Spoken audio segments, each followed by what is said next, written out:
Good evening, everyone. As I forgot, I gave all that talk, but I didn't even introduce myself. How rude I've gotten, eh? My name is John Capucci. I'm the principal of Assumption University. We're the Roman Catholic University in Windsor. And before we begin tonight's special event, I'd like to acknowledge that we're on the territories of the Three Fires Confederacy of the Odawa, the Ojibwa, and the Potawatomi.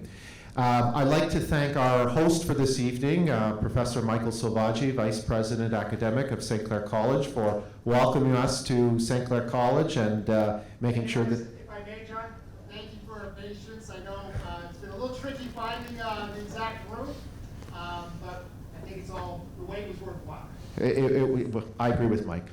In honor of Black History Month, Assumption University, Sandwich First Baptist Church, and St. Clair College have partnered together on this very special event about Malcolm X, also known as El-Hajj Malik Shabazz. Yeah, we were practicing that earlier.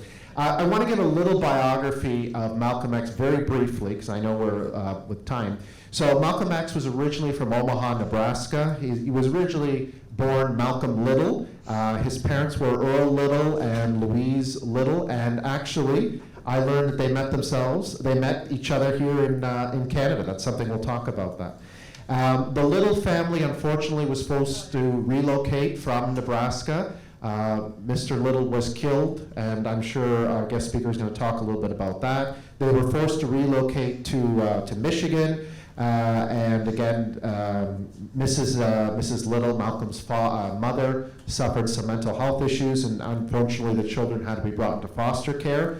Later on, Malcolm finds himself in prison, and there he discovers the Nation of Islam. And I'm going to leave it there because I know Mr. Muhammad is going to take it on from there. But before we do that, I'd like to call upon my friend and colleague, Ms. Lana Talbot, who is going to introduce our guest speaker for tonight.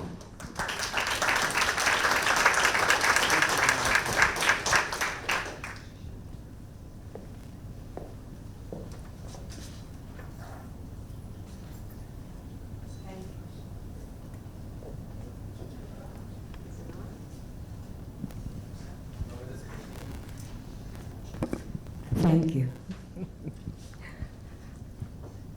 I may not pronounce your name correctly, but Abdur-Rahman Muhammad is an independent scholar based in Washington, D.C. He's a historian, journalist, writer, and activist, widely regarded as one of the most respected authorities on the life and legacy of the civil rights era leader, Malcolm X. Mr. Muhammad received his education at Howard University, where he earned a bachelor's degree in philosophy. Inspired by the life and example of Malcolm X, Mr. Muhammad accepted Islam in 1986 and worked as an activist and teacher as an imam. To reform lives and make a positive contribution to the struggle of African American people in their quest for justice, equality, and inclusion. Mr. Muhammad has devoted over 30 years to his studies, and his articles have appeared in many newspapers, scholarly journals, and his own blog, A Singular Voice. He became an outspoken critic of religious extremism and was invited to Capitol Hill to offer his thoughts on how to combat it in our nation. As an expert, Mr. Muhammad assisted Dr. Manning Marable of Columbia University in the biography entitled Malcolm X, A Life of Reinvention. And he went on to publish the explosive revelation of the identity of William Bradley, AKA Al-Mustafa Shabazz, the alleged shotgun assassin of Malcolm X. Mr. Muhammad's identification of Bradley was reported in many major papers in the country, including the New York Times, the Washington Post, and the Newark Star-Ledger. Mr. Muhammad is well known for his starring role in the Netflix docuseries, Who Killed Malcolm X 2020.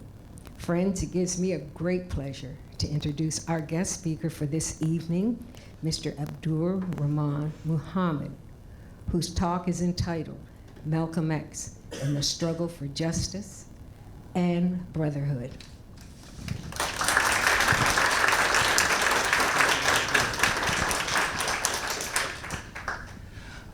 Well, thank you, everybody. I'm a little apprehensive being in a foreign country. When you go to a foreign country, make sure your Wi-Fi works. Make sure your Siri works, okay? Ladies and gentlemen, it's a great pleasure to be here with you this evening. I want to thank the sponsoring organization, Sandwich First Baptist Church. Can we hear it for them, ladies and gentlemen? Assumption University, my good friend John Capucci, and St. Clair College, ladies and gentlemen. Let's hear it.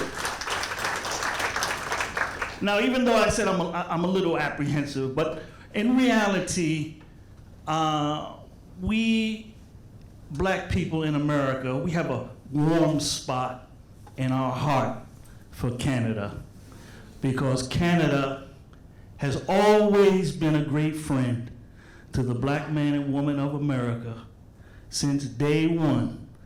And during the most brutal, horrific periods in our history, we always knew that if we could just get to the north, if we could just get to Canada, we'd be free. You know, Malcolm X, he used to make a joke, a little quip that he had. You know, I'm originally from New England, Providence, Rhode Island. Okay, so I'm from the north.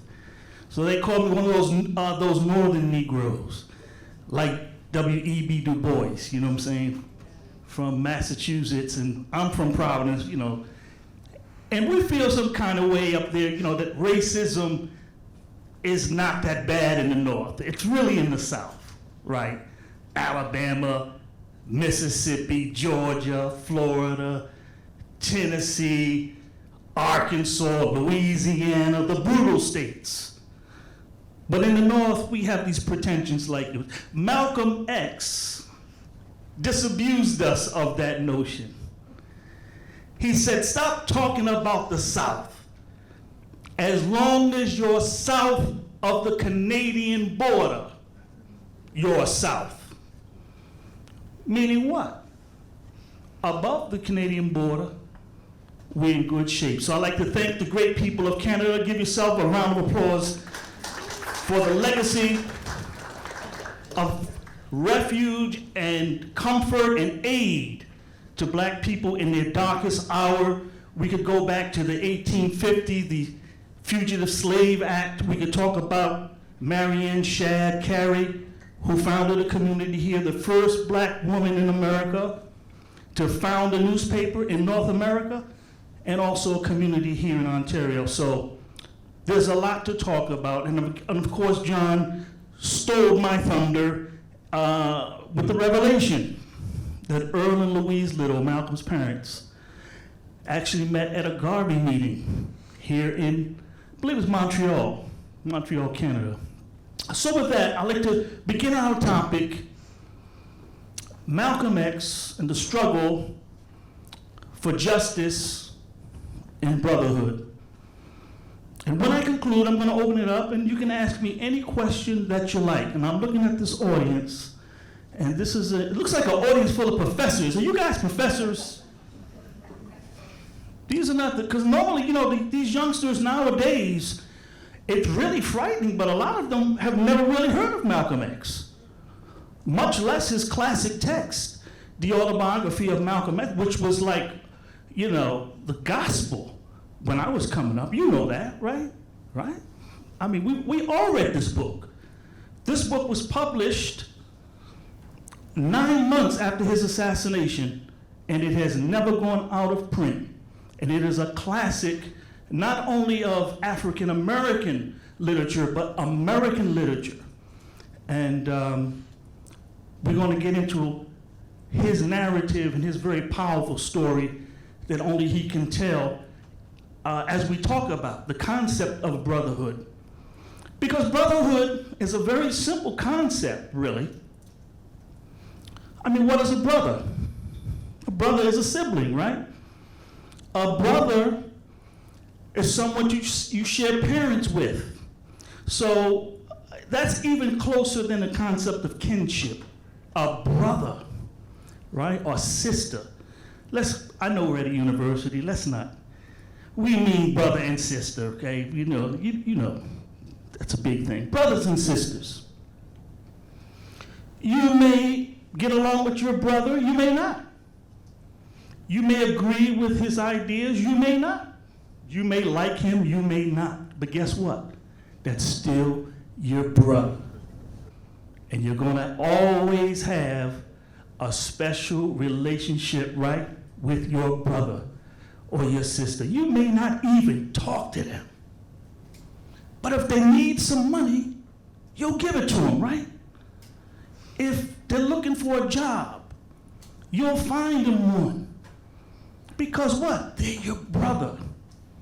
They're your sister. And so when we talk about the concept of brotherhood, what we really mean is expanding that notion of the sibling and the love and attachment and the loyalty that we have to our siblings, and we just extend it to the human family. To say there's all things that we share in common that make us brothers, and that is we're human, and we come from the same source. We come from the same parents. Now, in our tradition, we say Adam and Eve. I know you big intellectuals, that's a big, that myth, that Adam and Eve myth. Okay, you can say that. That's what I believe. I believe that. Okay, you don't have to. But you do have to believe that we're all human beings.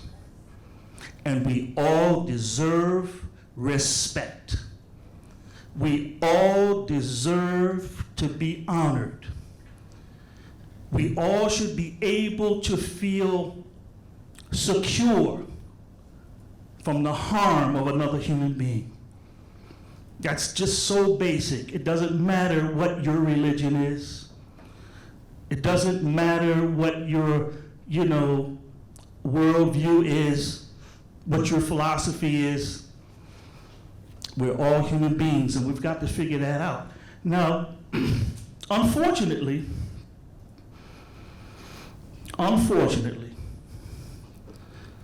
the history, and by the way, let me backtrack just a moment here. One very important point. You can't have justice without brotherhood. Justice and equity flows from that concept of brotherhood. Right? The golden rule. You do unto others what you would want them to do unto you. The Prophet of Islam, Muhammad, peace be upon him, he used to say that none of you will truly believe until you love for your brother what you love for yourself. It's an old concept, as old as man himself, right? Hold a second here. It's my water. It's a very old concept, very simple, but if we could only live by it. And unfortunately,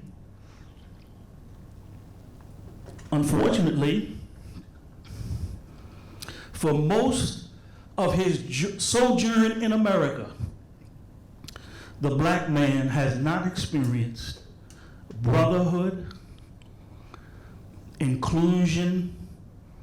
He has not been able to enjoy his rights as a human being. He has had to endure the most humiliating indignities and brutalities and cruelties imaginable, all on account of the color of his skin. It's really only up to the civil rights era that we can really say we've made any progress. Ladies and gentlemen, you're listening to a gentleman. I used to be a young man. I used to be like this handsome brother right here with that dark beard. Yeah, you, sir. I used to be handsome like you, with a nice dark black beard and stuff, but now I'm old. Ladies and gentlemen, do you know that when I was a little baby, 1 month away from my first birthday, a U.S. governor stood in the doorway of a state university and forbid students from, like here, from registering for classes for no other reason that they were black. A U.S. governor, George Wallace, segregation now, segregation tomorrow, segregation forever. Isn't that what he said? Over my dead body will those black kids get in this school. That was in my own lifetime. Yes. So can you imagine what the generations before them had to endure? By the 1820s, European colonists had been on this continent, I guess we're all on the same continent, had been on this continent 200 years. At that point, we were all Americans, black and white, right? Just like the British colonists who broke away from England and became American citizens and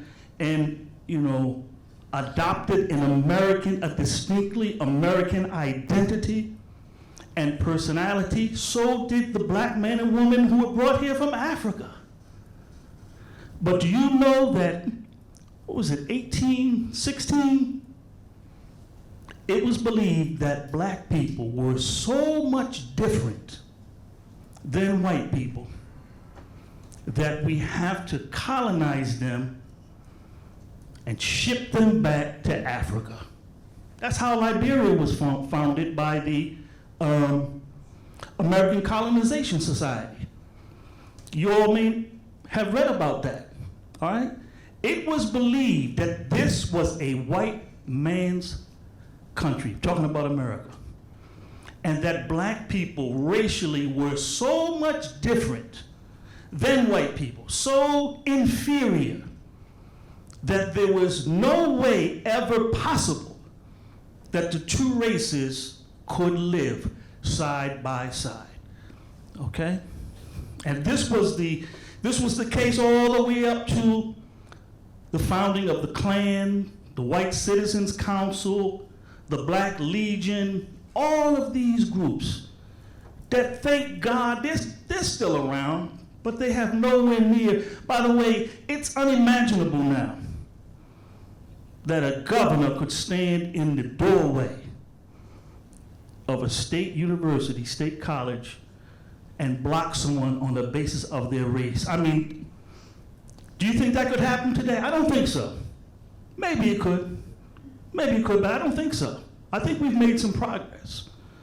But the point I'm getting at is, ladies and gentlemen, a Malcolm X does not come out of a vacuum. He comes out of a tradition.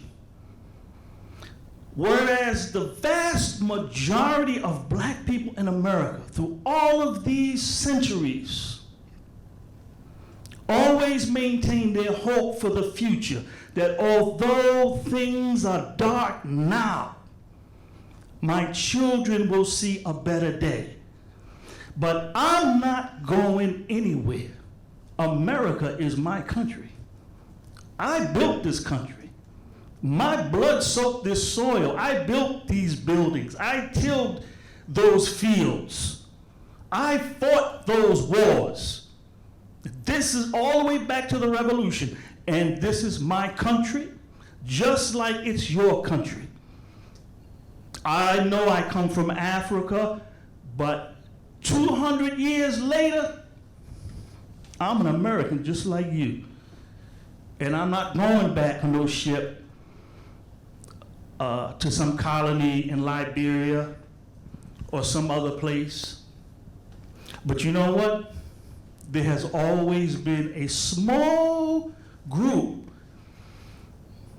of African Americans who believe just that, who themselves bought into the pessimism, right, and the cynicism of racial oppression in America and said, you know what, there is no way for us to make it in this country. Maybe it is best that we go back to our native lands. You know, the first black newspaper in America was called Freedom Journal, published in 1827 by two black men, John Rushmore and Samuel Cornish. And it was a news journal to, help the newly enfranchised black community to enjoy their freedom, to entertain them, to provide them with news, but also to try to promote this whole colonization idea. You know what? The paper folded after 2 years. No, we're not going anywhere. That paper folded after 2 years. It did not enjoy the support of the black community. People like, your Frederick Douglasses and whatever, they weren't having it. But you always had those who did. Martin Delany, Bishop Henry McNeil Turner, right? There were voices who said, maybe we need to look at this Africa thing, go back to Africa. And one of the most powerful voices of that era at the turn of the 20th century was Marcus Garvey. And ironically, he was from Jamaica. He was not born in America. He was a young Jamaican printer in his early 20s, very dark-skinned man, short, stout, but he had a very powerful voice. And he had a very high opinion of himself, by the way. And he said that he traveled all over Central America. He went to the Panama Canal. He went all over where black people live. He said, everywhere I went, the black man was at the bottom. He said, I asked the question, where is the Negro's president? Where is his ambassador? Where is his government? Where is his men of big affairs? And I did not see any. So I decided to make them. And 1914, he founded the Universal Negro Improvement Association. And this was the most powerful black organization, black nationalist organization, really in the history of America. And he was from Jamaica. He came to the United States in love with Booker T. Washington. By that time, Booker T. had passed. And he built an organization all across America. Tens of thousands, hundreds of thousands of people. He published a newspaper. He built businesses. And most importantly, he taught black pride. Pride in your black phenotype, your nose, your lips, your kinky hair. He said black is beautiful, in so many words. Made little black dolls. And this movement electrified the black masses, the struggling masses, not the W.E.B. Du Boises, not those people, not they call them the talented 10th. They really were the talented 100th, 1,000th, right? That small group of African Americans that could get a college education. No, the Garvey movement attracted working class poor blacks all across America. And two people who were electrified and captivated by this movement and ultimately dedicate their lives to it was Malcolm X's parents. Malcolm X.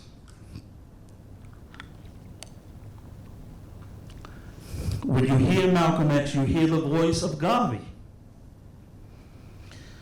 When you hear the voice of Elijah Muhammad, you hear the voice of Garvey. Garvey used to say, "Up, you mighty race, you can accomplish what you will. Africa for Africans, at home and abroad." He saw Africa off in the distance. Yes, it was romantic. Yes, he was criticized by the black elite. Yes, he was. But it gave comfort to the suffering masses coming up out of World War I, right? Starting to enter into the Depression years.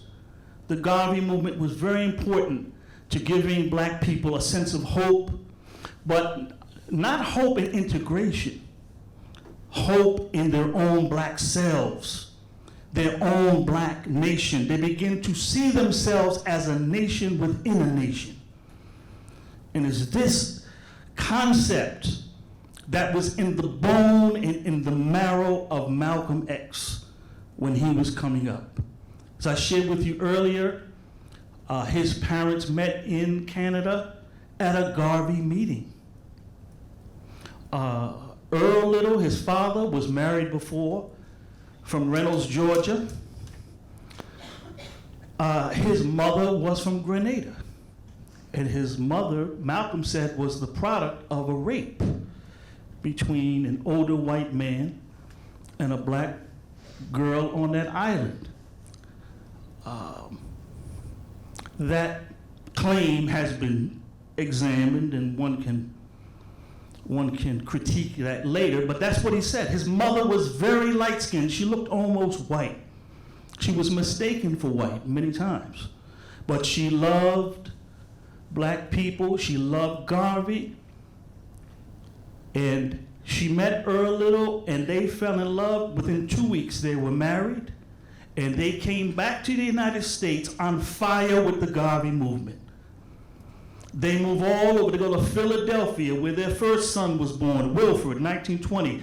Then they go to Omaha, Nebraska, where Malcolm's sister Hilda was born. His brother Filbert was born, where he was born. Then they go to Milwaukee. Another brother is born, Reginald.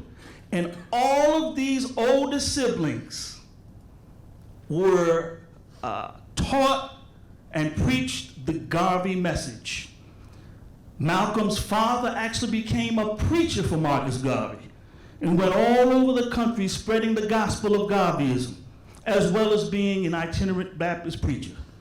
So when Malcolm hears this message in another version, in another permutation, in the form of the Nation of Islam, it's nothing but the old Garvey message that he had heard when he was a boy, watching his father spread the gospel all over the country.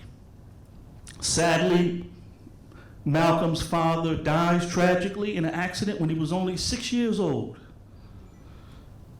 6 years old, down there in Lansing, Michigan, where they experienced many setbacks. Their house was set on fire. They purchased a home in an area that was a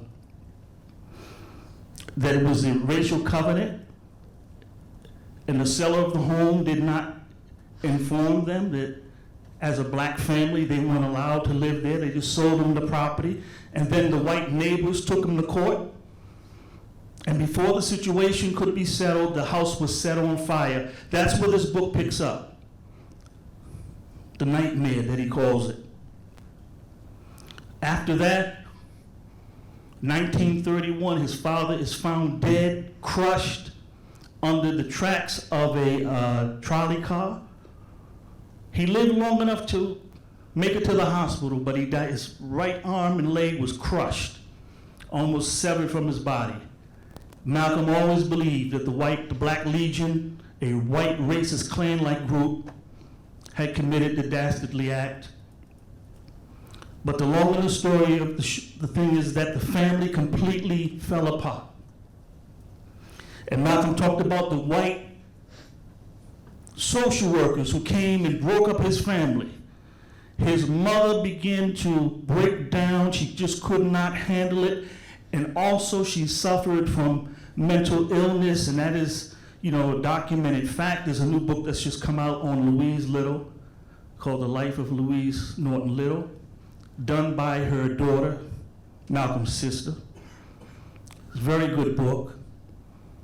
So here's this young woman with 7 children trying to raise these children in the midst of the Depression as they're growing up without their father, who Malcolm said was a taskmaster. He wasn't rough. His father was a rough man. His father was a very rough man, and we can talk about that. In fact, his father was abusive, and he does say that. Okay, he does say that. But he was the law, and he kept the family together. And when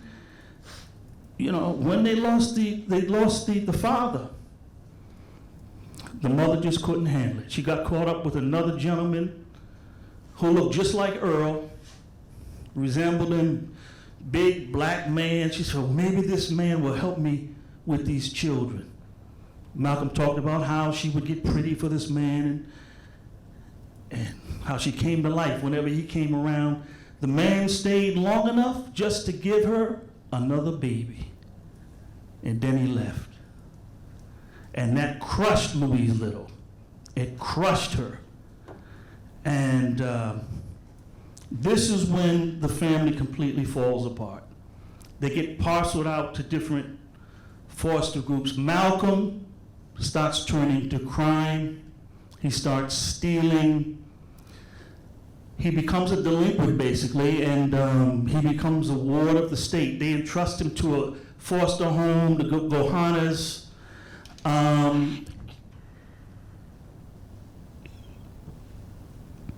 He said he felt like nobody cared about him. He felt adrift. He was really kind of, what you could say, acting out, trying to get attention through his delinquent activity.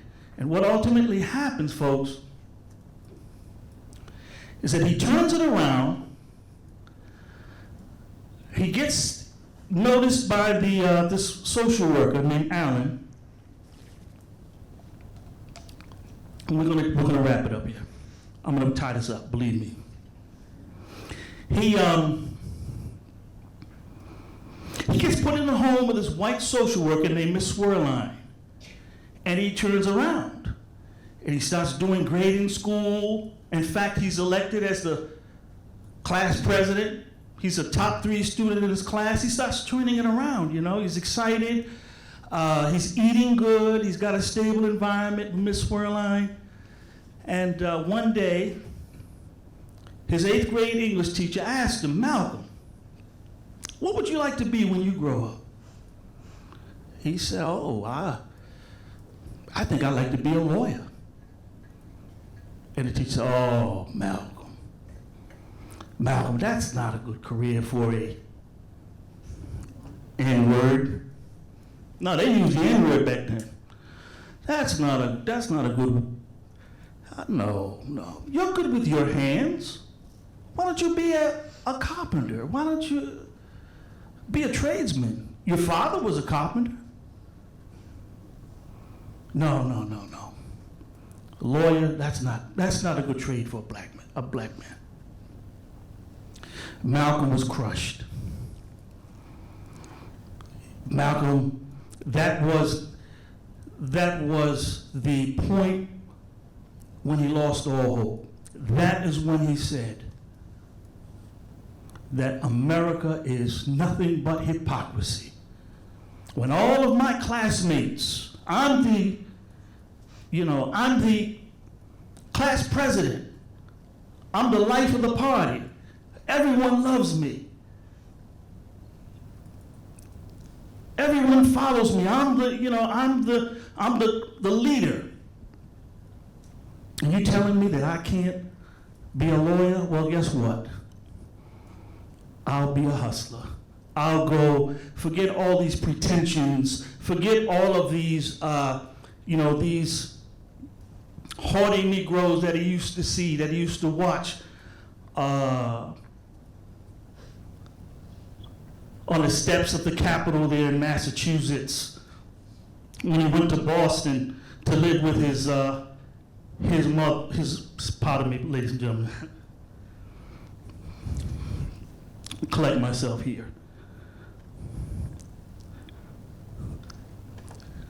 The hypocrisy that he witnessed when he would visit his sister in Boston and he saw the black people who worked on the hill there and their pretensions. He said, I don't want to be, if I can't be a lawyer, then I'm going to be a hustler. I'm going to be with the people who make the money. I'm going to be with the pimps. I'm going to be with the dope dealers. I'm going to be with the gangsters. And that's exactly what happens. He becomes a criminal. He puts together a burglary ring in Massachusetts. He burglarizes homes all throughout the state of Massachusetts. Around Christmas of 1945, he is arrested, convicted, and he does about 6.5 years.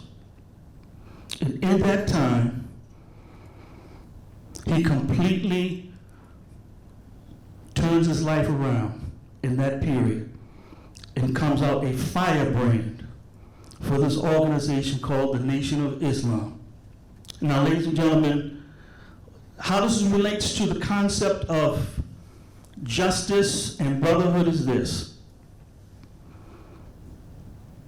For most or all of his public career, for 12 years in the Nation of Islam, ladies and gentlemen, Malcolm X taught that the white race is a race of devils.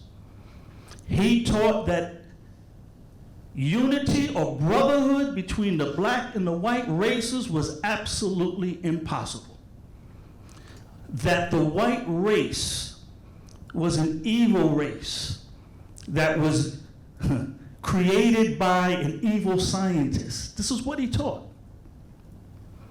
And that at the end of time, Allah or God would come and destroy the white race, the oppressor.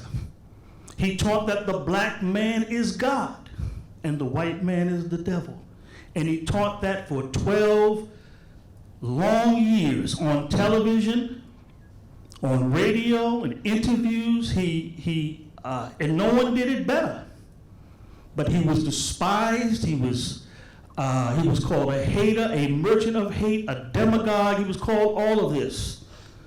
And this is the most pessimistic ideology, the most hateful ideology, really, one could imagine. But it comes out of something. It comes out of the pessimism, and it comes out of the despondency of black people who never saw themselves as full Americans, or never saw America accepting them as full and equal brothers in this country. But ultimately, folks, this guy Malcolm, he was something else, because he could see that something was wrong ultimately with this ideology. He was challenged, and he was put to the test. And when he realized it was wrong, when he realized that what he was preaching was not right, he completely repudiated it. He was under the leadership of a man named El-Hajj Muhammad, another brother from Georgia, who was the leader of the Nation of Islam. And he had heard his teachings while in prison, accepted these teachings, and believed that El-Hajj Muhammad was a messenger, a divinely sent messenger from God. But once he realized that El-Hajj Muhammad was just a man, and a very flawed man, and the scales began to fall off of his eyes. And he said, I've got to turn this around. He breaks with this group, the Nation of Islam. He travels to the holy city of Mecca as an Orthodox Muslim. And he makes the pilgrimage to the holy city. And this exposes him to the Brotherhood of Islam, the brotherhood of the human family. And he wrote very eloquently about it in his autobiography, and we have copies of it for you today. How many of you, most of all, you have read the autobiography, right? This crowd has read the autobiography. Yeah, this is crowd. This is, yeah. You got the hard copy. You got the hard copy. He said, I had been blessed to visit the holy city of Mecca. There were tens of thousands of pilgrims from all over the world. They were of all colors, from blue-eyed blondes to black-skinned Africans. But we were all participating in the same ritual, displaying a spirit of unity and brotherhood that my experiences in America had led me to believe never could exist between the white and the non-white. You may be shocked by these words coming from me, but on this pilgrimage, what I have seen and experienced has forced me to rearrange much of my thought patterns previously held and to toss aside some of my previous conclusions. This was not too difficult for me, despite my convictions. I've been aware of a man who tries to fake, I've been a man who tries to fake facts. And to accept the reality of life as new experience and new knowledge unfolds it, I have always kept an open mind, which is necessary to the flexibility that must go hand in hand with every form of intellect for the truth. This is the most powerful passage. During the past 11 days here in the Muslim world, I have eaten from the same plate, drunk from the same glass, and slept in the same bed or on the same prayer rug while praying to the same God with fellow Muslims whose eyes were the bluest of blue, whose hair was the blondest of blonde, and whose skin was the whitest of white. And in the words and in the actions and in the deeds of the white Muslims, I felt the same sincerity that I felt among the black Muslims of Nigeria, Sudan, and Ghana. We were truly all the same brothers because their belief in one God had removed the white from their minds, the white from their behavior, the white from their attitude. So, ladies and gentlemen, this is a young man who was taken from us at the young age of 39 years old.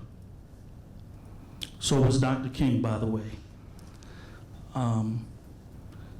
But he was courageous in the sense that he had come out of a tradition that believed that it was impossible for black and white people to live in brotherhood, to live under a regime of justice and equality, a government of justice and equality. This has always been a very respected trend or strain of thinking in black America, but is rooted in pessimism, is rooted in the tortured history of America, this black nationalist idea that we would go back to Africa, or we would exist as a nation within a nation. But Malcolm, at the end, he makes it a point to say, when I go back to America, the first thing I do is I am going to repudiate this hateful teaching. All white people are devils. He's moving towards Dr. King, and he's saying, look, we're going to judge a man by his conscious behaviors and his character. And in the end, he gave his life for what he believed, because he knew that to challenge the old way would to make enemies for himself. The followers of Elijah Muhammad hated Malcolm. They called him a hypocrite and a traitor and a Judas and a Benedict Arnold. And to make even matters worse, Malcolm would begin to expose some of the moral failings of Elijah Muhammad and all the children that he was producing by these young women as all cult leaders seem to do. And ladies and gentlemen, what you saw was a very strong, courageous man who is a hero to all of us, who, though he taught this kind of hateful doctrine for so many years, in 1999, he was put on an American stamp as one of our notable Americans. Why? Because he understood that we've got to live as brothers, and that we can live as brothers. It's going to take work, and brothers and sisters, it's going to take work. It's always a work in progress. But when he walked up on that stage, he knew that the end was near. In fact, and I'll close with this, and then I'll open it up for any questions and answers. He told his friend, the great photographer, Gordon, he said, Gordon Parks, he said, Gordon,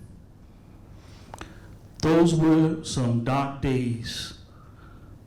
That was a bad scene, the sickness and madness of those days. When he was teaching that ideology, the white man is the devil, he said it was a sick and crazy days. He said, I'm glad to be free from them.